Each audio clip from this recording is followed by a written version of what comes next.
સ્વામિનારાયણ સ્વામિનારાયણ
રોજના ક્રમ પ્રમાણે આપણે સીધા ક્યાં જવાનું છે? જેતલપુર. તળાવનો કિનારો, સવારનો સૂર્યોદયનો સમય, મહારાજે અગાસી ઉપર વિરાજમાન છે, સંતો ભક્તોની સભા છે, સંતોએ મહારાજનું ચંદનથી પૂજન કર્યું છે. વિશાળ હાલમાં સરસ મજાની ચંદનની રસા શોભે છે. સરસ તાજા ગુલાબના હાર મહારાજે ધારણ કર્યા છે. સુંદર 3 ચોલાવાળી પાક ધારણ કરી છે. મહારાજ સંતો ભક્તોને જ્ઞાન વાર્તા કરે છે. સંતો ભક્તો મહારાજનું એકી સાથે બધાય કથા શ્રવણ કરે છે. મહારાજની મૂર્તિનું દર્શન કરે છે, રસપાન કરે છે. એમાં બરાબર જીવન ભગત પ્રેમ ભાવ અને એક મઠનો રોટલો લઈ અને આવે છે. મહારાજને ભૂખ લાગે છે. સામેથી મહારાજ મઠનો રોટલો લઈ, એક હાથમાં રોટલો અને એક હાથમાં મહારાજ ભગતનો ભાવ આરોગે છે. એ આપણે દર્શન કરતા કરતા આ શ્લોકનું શ્રવણ કરવાનું છે. કારણ કે એ જ સભામાં સદગુરુ નિત્યાનંદ સ્વામી બેઠેલા, એને પણ આ દિવ્ય દર્શન કરેલા અને એ દર્શન કાયમ માટે ભક્તો યાદ કરે. એટલા માટે સ્વામીએ શ્લોકમાં આખું ચરિત્રને ગૂંથી લીધું. એ આ શ્લોક છે. સ્નાતમ ચંદનાચાર ચેતમને જજાને પુષ્પાસ્ત્રોજાલં કૃત પ્રાત સૂર્યમયુખ સેવિત મુખમ શ્રીચંદ્રશાલોપરી ભૂત્વા રોટક મે કપાણે તલકે પંક્ત્વાનસ્તેન પૂજાનાં પ્રવિલોક સેવક ગણાન વંદે સદા સ્વામિનં વંદે સદા સ્વામિનં વર્ણિવેશ રમણીય દર્શનમ મંદેહાચરુચિરાનનાંબુજં પૂજિतं સુરનરોત્તમેર્મુદા ધર્માનંદનમહં વિચિંતયે. ઓમ અવતારિણે શ્રી સ્વામિનારાયણાય નમો નમઃ. ઓમ શ્રી હરિકૃષ્ણાય નમો નમઃ. ઓમ શ્રી પૂર્ણ પુરુષોત્તમાય નમો નમઃ. ઓમ સર્વેભ્યઃ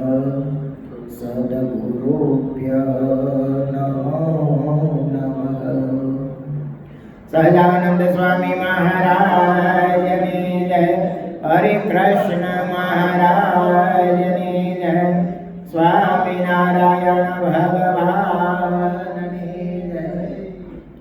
વિક્રમ સંવત 2080, તારીખ 12/6/2024, જેઠ સુદ ષષ્ઠમી, બુધવાર. સદગુરુ નિષ્કુળાન સ્વામી રચિત નિષ્કુળાન કાવ્યમાં પુરુષોત્તમ પ્રકાશ પ્રકાર 11.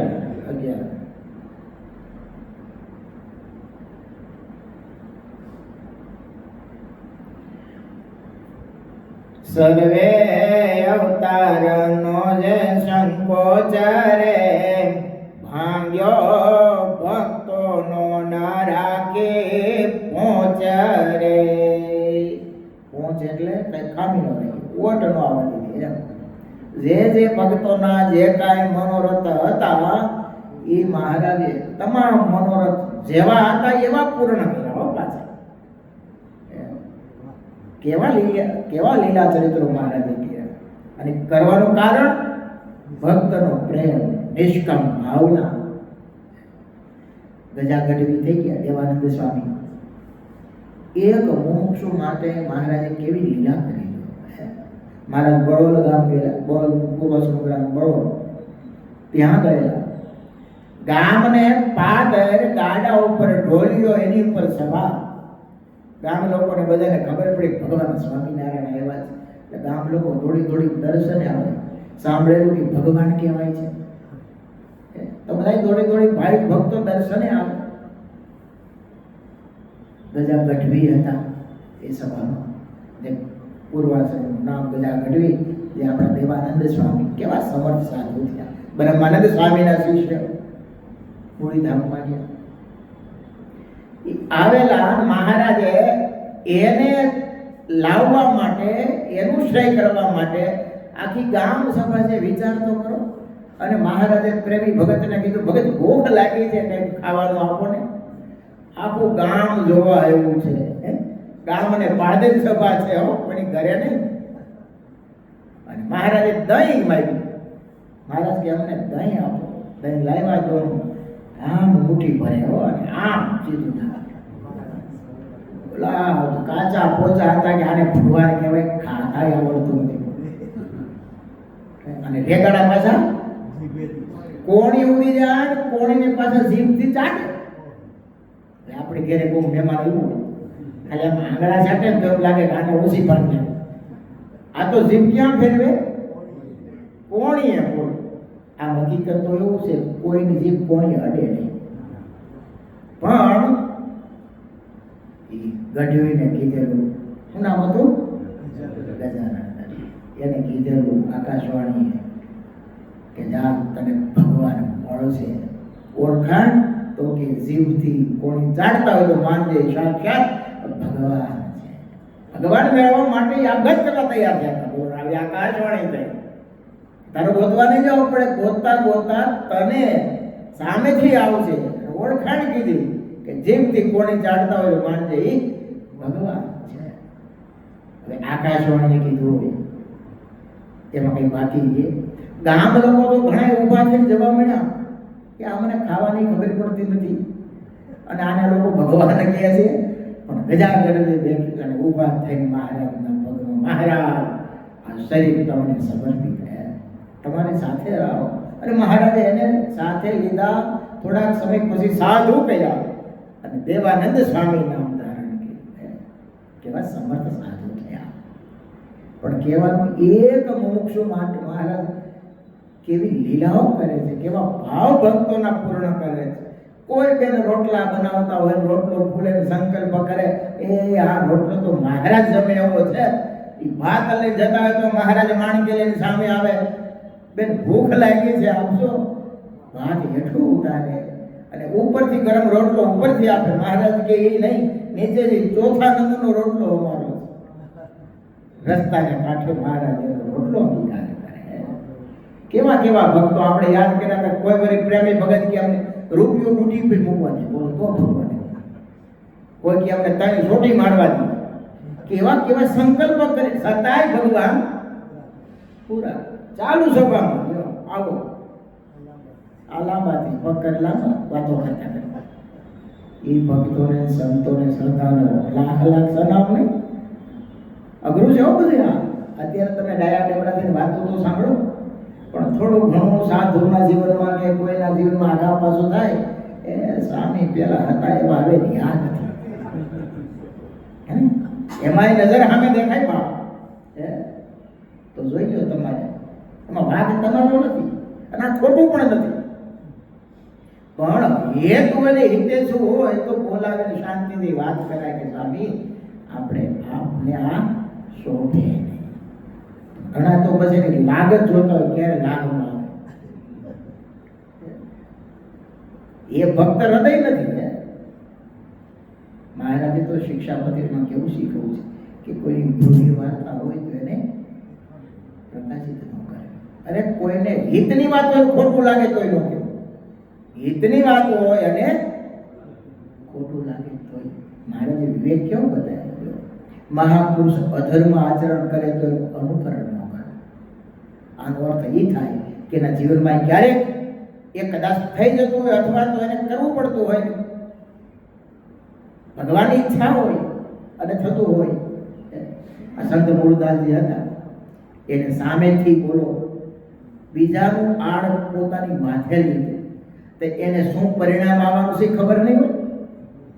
અસમર્થ સાધુ હતા, ભગવાનના સાક્ષાત્કાર વાળા હતા. એનું પુસ્તક વાંચતો હતો નાનાભાઈ જે બોલીએ લીખું સાવકુના માતા ધામમાં જતા રહ્યા, પણ એ સવારે સાંજે 9 વાગે ચાલુ કર્યું ને વાંચવાનું, સવારે 4 વાગે પૂરું કર્યું, એકી હાજર આંખમાંથી આંખોડા નીકળી ગયા.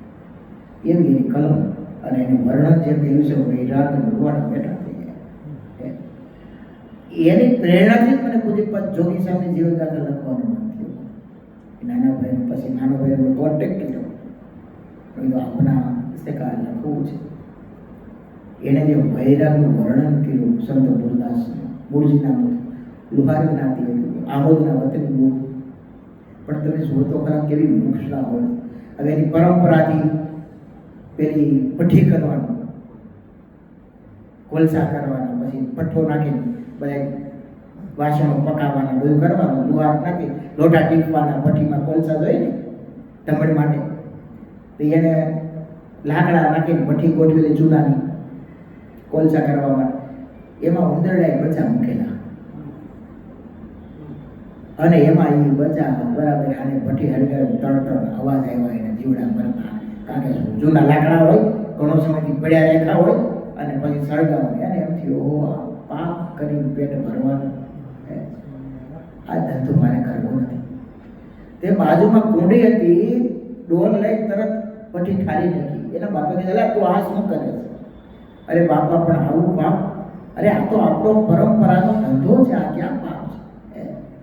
આપણે આજીવિકાનું સાધન છે, આપણે થોડા જાણી જોઈ કરીએ છીએ, પણ છતાં બાપા મારે આવું કરવું નથી. લગ્ન કરેલા યુવાની ઉંમર છે, નક્કી કરી લીધું હવે મારે આ સંસારમાં રહેવું નહીં. પછી થોડી વાતચીત થઈ, બાપા ખીજાણે સહજ છે ને, આ બધી ઠારી નાખે તૈયાર માલ બગડી જાય. તમારો છોકરો બિઝનેસ કરતો હોય, ધંધો વેપારી ગયો અડધા ભાવમાં દઈ દઈએ તો શું થાય?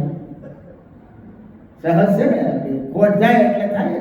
બાપા ખીજાણે નીકળી ગયા, ભગવાન આરાધન કરવા નીકળી ગયા. વાત એટલા માટે કરતો હતો કે એ સાધુ કેવા ત્યાં વિચાર તો કરો તમે. જ્યારે એનો અંત સમય હતો, એણે કીધું કે હવે હું કાલે જવાનું છું, અને બધા ભક્તોને ભેગા કર્યા. એનો અમરેલીમાં મોટો આશ્રમ હતો, આજે છે નામ એવું, બધાને ભેગા કર્યા. નાની મોટું સદાવડ ચલાવતા, ગાયોની સેવા કરતા, બધાને ભેગા કરીને કે હું કાલે જવાનું છું. તો અને એની મેં સમાધિમાં બેસી ગયા. અને નનામી લઈને સ્મશાને જતા હતા, શેરો બહારની કોઈ દીકરી આણું આવેલી એના સસરા પાસેથી એને ગાડું લઈને ચડી જતા હતા. બરાબર આમ નનામી બજારમાં નીકળવી ને એને ગાડું લઈને સામે મળવું. કોઈ કીધું આ તો સાધુનું સબ સાંભળ્યું અક્ષોકન કહેવાય, હવે એને આજે લઈનો તેડી ન જવાય. બરાબર આપણી વાતચીત ચાલતી હતી અને બરાબર વચ્ચે બરાબર શેરીની વચ્ચે ઊભા રહીને હવે શું કરવું, અને દીકરીને તેડી જ આવે કે નહીં? વિચાર તમે કરો કેવા સાધુ હોય છે. એ નનામીમાંથી સંત મૂળદાસ બેઠા થયા, નીચે ઉતર્યા. અરે પેલી દીકરી હતી અહીંયા ગાડા પાસે ગયા ને કીધું બેટા ચિંતા કરતી નહીં, તું તારે ઘરે જાશો, હું મારે ઘરે જાઉં છું, મારે ઉતાવળ નથી, હું કાલે જઈશ, તું આજે જા.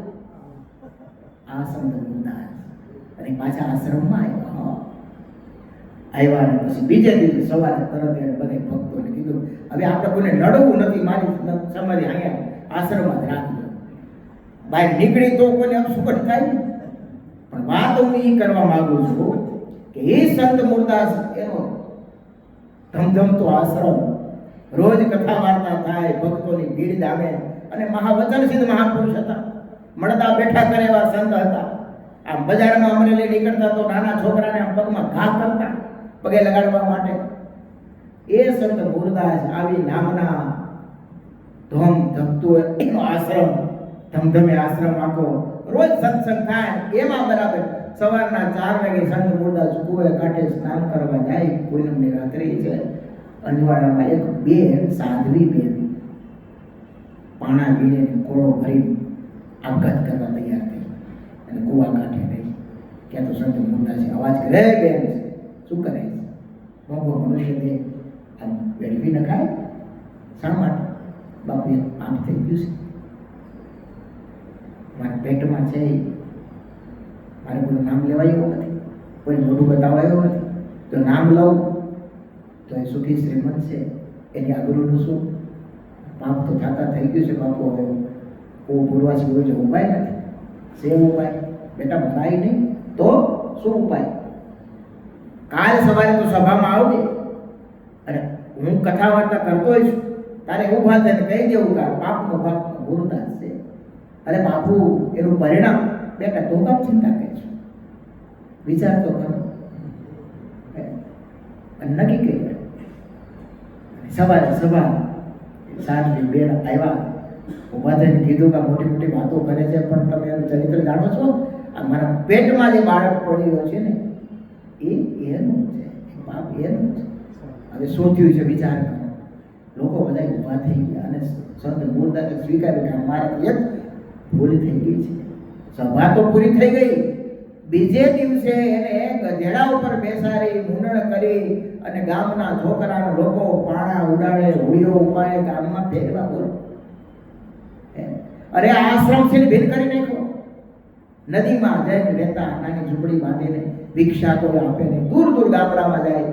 એ સંત હતા, બજારમાં નીકળતા તો છોકરા પગમાં ઘા કરી દેતા. એ સંત હતા. અને આજે તમે જુઓ કોઈ ભિક્ષા આપતું નથી. પછી તો આનું કોઈ રાખે ને. એ બેન કહેવાય છે કે બધી નદી છે ત્યાં પટમાં ઝૂંપડીમાં બેન સુતા છે, પ્રસૂતિનો સમય છે. બગસરાથી પટેલિયાઓ ગોળ વેચવા માટે ત્યાં ગાડા છોડેલા બળદ બાંધે નિરણ નાખે અને બેનને સંત મૂળદાસ વાત કરે કે બેટા માફ કરજે, મારી મર્યાદા છે, તને કોઈ સહાય કરવા આવશે નહીં, થોડુંક સહન કરજે. એ વાતો કરે અને બેન એમ કહે છે બાપુ તમે આ વગર વાક્યા આર માથે લીધું, તમારો આશ્રમ સીધી મેં કરી નાખ્યો. બાપુ મેં ક્યાં ભવના પૂર્ણ પાપ કર્યા છે કે આર તમારી માટે મને નાખવાનું સૂઝ્યું? આજે આપણને કોઈ પાણી આવતું નથી બાપુ. બેટા તું મારી કાંઈ ચિંતા કરતી નહીં, એક બે જીવનું ફળ મને મળશે ને. ભગવાન તો જોનારો છે ને, આપણે ક્યાં લોકને દેખાડવું છે? આમ વાત કરે છે. એ પટેલિયાઓ સાંભળી ગયા કે સંત મૂળદાસ તો સાચા છે, આ તો ખોટું હાર માથે લીધું છે. અને પછી તો નાયતમાં બધાને વાત કરી. ફરી પાછા સંત મૂળદાસને વાસ્તે વાસ્તે આશ્રમ બાંધી દીધો, આશ્રમમાં રાખ્યા. પણ તમે જુઓ એક સાધુની કસોટી કેવી હોય છે. હું વાત તો એ કરતો હતો, મહારાજ આવી લીલા કરતા હોય અને ભક્તો બેઠા હોય, એ નિષ્ઠાને ધન્યવાદ ન દેવા પડે. આ લોક છે ને ખોટું એટલું સહન કરતો હતો નથી. અને ઘણી વાર નજર સામે દેખેલું એ પણ ખોટું હોતું નથી. બધું દેખાય એટલું ખોટું નથી હોતું. અને સંત મૂળદાસ આપણે ઠેઠ છેડો મુક્તાનંદ સ્વામી અડે જો એક બ્રહ્મચારી સરવૈયા બ્રાહ્મણ આનંદરામ કરી નતા, એ ફરતા ફરતા ત્યાં આવેલા આશ્રમમાં ત્યાં રોકાયેલા માંદા પડેલા. હવે આ જે સાધવી હતી ને એને દીકરીનો જન્મ થયો અને એ દીકરી મોટી થઈ આ આનંદ રામની સેવા કરે અને બેયના સંબંધથી આ સંત મૂળદાસે કર્યા હો. અને એ જે સાધ્વી હતી એમને જે દીકરી થઈ એની સાથે આનંદ રામના લગ્ન થયા અને એનું જે સંતાન થયું ને એ મુક્તાનંદ છે. વિચાર કરો તમે, એ બચાવ્યા ન હોત તો કદાચ આપણને મુક્તાનંદ સ્વામી જેવા સાધુ મળ્યા હોત. સંતની કેવી એક દ્રષ્ટિ હોય છે. એટલે આ કહેવાનો મારે મતલબ કે આ લોકમાં છે ને બહુ હરખ શોખ કરાય. મોટા સંતો કહેતા કે આના લોકો છે, ભક્તો છે, યાદ તમને ફૂલના હાર પહેરાવે પણ ખાહડાના હારે ત્યાં જ રાખ્યા બેની તૈયારી રાખવા. મહેમાન તો વાત ન કરી, થોડું ઘણું પરિવર્તન આવે અને એમ કે હવે પહેલા જેવું રહ્યું તળિયા તૂટતા વાર લાગે નહીં હો. એટલા માટે દાદા કાસને ફૂકામાં આપણે યાદ કરીએ. તમે કલ્પના તો કરો, ભગવાન જેવો ભગવાન સાક્ષાત ત્યાં બિરાજે છે અને એને દીકરા નથી અને મહારાજ કહે છે કે મહારાજ તારે સંતાન જોતા હોય તો બીજા લગ્ન કરવા પડે. પેલા એક દીકરો નો આપે કે ભગવાન કેવા કેવા સાધુ હતા. પણ દાદા કાસને કોઈ મહારાજને કીધું નથી હો, મહારાજ આટલી બધી પીજન કરવી, બીજી વાર લગ્ન કરવા પડે એના કરતા તમારે ક્યાં ઘેર ફોડ છે, તમે આપી દો ને. કોઈથી સંકલ્પ કર્યો નથી. બોલો પરિવાર કેવો હોય છે. એટલું જ નહીં, એક તકરારી ખેતર હતું, એના કાગળિયા કાપા ભાવનગર કંઈક લાગુ પડે અને જીવા ખાસે કાંઈ હક લેવા દે નહીં, હગા કાકા થાય પણ કાંઈક હરખું આવે એટલે ભાવનગર મહારાજે કાન ભંગરી કરીને આનું ટાળી નાખે. કારણ કે થોડા બુદ્ધિશાળી એટલે રાજ્યમાં એનું માં મોટું ઘર ગણાય અને આ એના ભત્રીજા થાય. પાછા મહારાજને ભગવાન માને હો, રોજ દર્શન કરે. છતાંય તમે જુઓ ભક્ત સાથે જે વેર બુદ્ધિ છે ને, ઈર્ષા છે ને, કેવું કામ કરાય. મહારાજને મારી નાખવા તૈયાર થયા. નકર મહારાજ ગઢડામાં પહેલી વાર જીવા ખાચરના દરબારમાં ઉતરેલા હો. વારંવાર કેટલાય સમય ઉત્સવ ત્યાં કરેલા અને જીવા ખાચરે સેવા પણ એવી જ કરેલી. એમના દીકરી અમુલાબા પણ એવા પરમ એકાદિક ભક્ત હતા, અનન્ય નિષ્ઠા મહારાજ વિશે. જ્યારે જીવા ખાચર અંત અવસ્થા હતી ને ત્યારે અમુલાબાઈ કીધું, બાપા મારો બાપ મારો બાપેલો છે, મારી ચાલવા તરત આવ્યા. જીવા ખાચરને હિંમત આપી, અરે પ્રભુ ન કરવાના કામ મેં કર્યા છે, દાદા ખાચરે તમને મારી નાખવાના પ્રયત્ન કર્યા છે, મહારાજ મારો હું થાય, જીવા ખાચર તમારું કાંઈ નહીં થાય, તમને અમે અક્ષરધામ દીધું. અરે મહારાજ તો કે હા, તમે જે બે સેવા કરી હતી ને એ અમને ભૂલાડી નથી હો. કેવી સેવા તમે જુઓ તો ખરા, કેવી નિષ્ઠાની ભાવના છે. એમ ન થાય. મહારાજને બહિર ભૂમિ જવું હતું, શરદી તાવ હતો, ચોમાસાનો સમય, બાય વરસાદ, આગમૂળમાં બોલો ઘરના ઓરડામાં મહારાજને ખાધો. મહારાજ બહાર ઠંડી લાગે, તમે અહીંયા બેસી જાઓ. શેરડી ખાતા શોધો લાગ્યો, મહારાજને સહી થોડીક લાગી.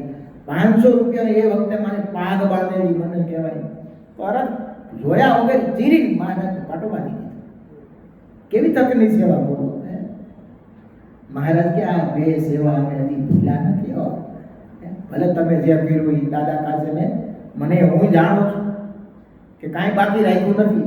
અરે ખડાનો ઉપાડવા દે બોલો. ત્યાં ભાવનગરમાં જઈ અને કાન ભોગવણી કરી અને ખડા પડ્યા 6-6 મહિના અહીંયા અનાજ વગર કેટલા સાધુ, કેટલા ભક્તો મહારાજ ચિંતા કરે. પણ તમે જુઓ છતાંય મહારાજ એનો મોક્ષ કહ્યું. તો વાત તો અહીં કરતો આપણે દાદા ખાચરને નિષ્ઠાને ધન્યવાદ ન દેવા. એ તકરારી ખેતર હતું ને તો મહારાજ બોલાવે. મહારાજ કહે દાદા આજે મુહૂર્ત બહુ સારું છે. ભૂદેવને બોલાવે, ભૂદેવને બોલાવે, જોવડાવે, એનું પૂજન કરે, મોટો હાર બનાવે અને કે દાદા આજ ભાવનગર જા, આ તારું કામ પતી જાય. એમ કરી ભાવનગર ઠેક મોકલે. દાદા ખાચર પાછા આવે. આવું એક વખત નહીં હો, 7 વખત મારે જે ધક્કા પડે. દાદા ખાચરે કોઈ દી એવો સંકલ્પ કર્યો નથી મહારાજ તે તકરેલું ખેતર ન પતે તો કાંઈ નહીં. જ્યારે પતવું હોય ત્યારે પતશે. હવે આપણે ધક્કા ખાવા? એક સંકલ્પને વિચાર તો કરો. ભગવાન જેવો ભગવાન કે આ કામ પતી જાય, મુહૂર્ત કરે, પાછા બ્રાહ્મણને બોલાવે, પૂજન કરે, દક્ષિણા દેવડાવે, હાર ભેટ આપે, જ્યાં આ તો પતી જાય કે જ્યાં ધક્કો નહીં થાય. અને ઠેર સુધી પૈતું નહીં બોલ તોય કોઈની બીજો ભાવ નથી ભગવાન પ્રત્યે. આપણે તો ખાલી વાતો કરતા હોય ને કે આ સાધુ છે ને વચનસિદ્ધ છે, પણ બે ત્રણ બધા આપણે કામે આવ્યો ન પૈતું હોય તો એ બધે વાતો કરે, પણ મેં તો બે ત્રણ ધક્કા ખાધા, મારું કઈ પૈતું નથી. જરાય પ્રતિથી બદલતા કે મનુષ્ય ભાવ આવતા વાર લાગે. આપણને સારું થાય તો વખાણ કરીએ તો સારા સારું, પણ જો જરા કઈ આપણે સ્વભાવને રોકે ટોકે તો કે સ્વામી મને ઓળખતા નથી. શું કે સ્વામી મને ઓળખતા નથી? જો આ બહુ અઘરું નથી. આમ મોઢે તો બીજું કઈ કહેવાય નહીં, પણ દિવ્ય ભાવ હોય ને તો મુમુક્ષુ હોય રાજી થાય કે આપણને કોક કેનારા છે, રોકનારા છે, ભોગનારા છે. ગુરુદેવ શાસ્ત્રી પાસે શું કહેતા ખબર છે કે પોતાના મનનો ક્યારેય વિશ્વાસ કરવો નહીં. જ્યારે નારદાસ સ્વામી હતા ને ત્યારે સ્વામી બધું નારદાસ સ્વામીને પૂછી કરતા, અને પછી પૂજ્યપાદ જોગી સ્વામીના ગુરુ માનસ સ્વામી એને પૂછ્યા હોય કાંઈ ન કરવું. સ્વામી કે આપણે મનનું ધાર્યું કરાય નહીં. માનસ સ્વામીના ગુરુભાઈઓ અભણ, ભણેલાય નહીં. સ્વામી તો વિદ્વાન, સાધુતા યુક્ત, છતાંય જે કાંઈ સત્કાર્ય કરવું હોય તો કોની સલાહ લે? એમ કે ગુરુકુળ કરવું હતું ને. વિચાર કર્યો સ્વામી મારી વાત સમજશે કે નહીં સમજે, છતાંય સ્વામી જો ના પાડે તો આપણે કરવું નથી. તે સ્વામી ગોતતા ગોતતા ગામડે ગયા. ગાડામાં સ્વામી એક ગામથી બીજે ગામ જતા હતા. ગાડું બાજુમાં ઊભું રાખીને સ્વામી બેઠા ને વાત કરી, સ્વામી આવો સંકલ્પ છે. સ્વામી તો હરિદ્વારમાં કરવું હતું કે શાંતિથી ભગવાન ભજાય, દિવ્ય સ્થાન, ગંગાનો કિનારો. તો માનસ સ્વામી કે તું ત્યાં બધા ભેગું ભળી જાય, ત્યાં આપણે કાંઈ જવું નથી. તારે કરવું હોય અહીંયા કઈ ધારી નાખેલું હોય બદલવું ને. આવડો મોટો સંકલ્પ, ક્રાંતિકારી સંકલ્પ કહેવાય. છતાં માનસ સ્વામીની મરજી ન હોય તો આપણે કરવું નહીં. તરત સંકલ્પ સ્વામી કેવી નહીં કર્યું. એટલે કહેતા તે મનનો ક્યારેય વિશ્વાસ કરવો નહીં. અને મોટા સંત હોય, એકાંતિક ભગવાનના ભક્તો હોય, એને મુમુક્ષુ હોય ને તો કે કાંઈક ભૂલ હોય તો કહેજો, તો ચોખા થવાય. નકર તો ક્યાંથી આમાં મેળ પડે આપણો બાપ. આપણે વાત તો એ કરતા હતા કે મહારાજ આ વખતે એવા સરળ થયા છે, જે ભક્તોનો ભાવ હોય એ મહારાજ પૂર્ણ કરે છે. અરે એવો આજનો છે અવતાર રે, સહુ જીવને સુખ દેનાર રે. હળે મળે પાસે રહીએ રે, પગ પૂજી સ્પર્શી સુખ લઈએ રે. એમાં સહુને બહુ સુગમ રે, થયા પોતે તે પૂરણ બ્રહ્મ રે. સહજાનંદ સ્વામી મહારાજની જય. સ્વામિનારાયણ સ્વામિનારાયણ સ્વામિનારાયણ સ્વામિનારાયણ.